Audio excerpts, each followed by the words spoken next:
د کلام د پاره بلنه ورکوم د دې محفل مشر میلمه ګران مشر شازولا اسیر صاحب ته چې هغوی خپل کلام زموږ سره شریک کړي. شازولا اسیر صاحب.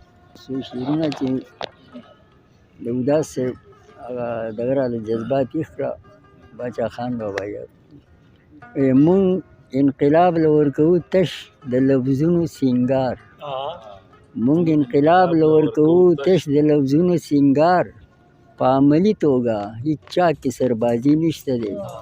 دا ازلي بدبخته قوم تاله واله ولې دی؟ دا ازلي بدبخته قوم تاله واله ولې دی؟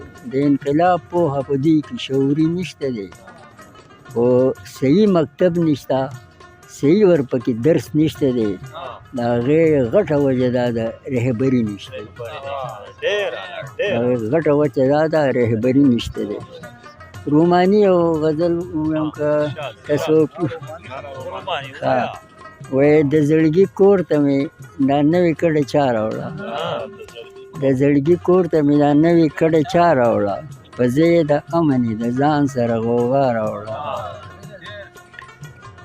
او شاید چې لیک ورته دغه مقبره په نصیب، شاید چې لیک ورته دغه مقبره په نصیب، جو بل ارمان مې ستا د کوره پورې سا راوړه. شاید چې لیک ورته دغه مقبره په نصیب، جو بل ارمان مې ستا د کوره پورې سا راوړه.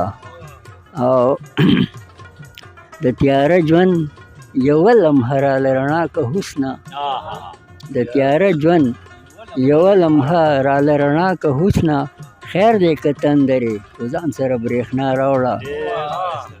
د تیاره ژوند یوه لمحه راله رڼا که حسنه، خیر دی که تندرې خو ځان سره برېښنا راوړه.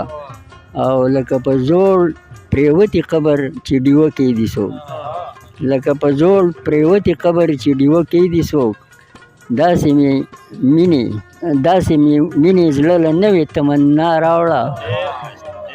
او خیال دې د مرګ د فرښتې سره یو ځای راغی، خیال دې د مرګ د فرښتې سره یو ځای راغی، په ځنکدن کې راله شونډو له مسکا راوړه. خیال دې د مرګ د فرښتې سره یو ځای راغی، په ځنکدن کې راله شونډو له مسکا راوړه. او څه چې دروړمه ته یې وینې ستا نه پټ خو نه دي، څه چې دروړمه ته یې وینې ستا نه پټ خو نه دي، زه اسیر څه به درته وایم چې مې دا راوړه.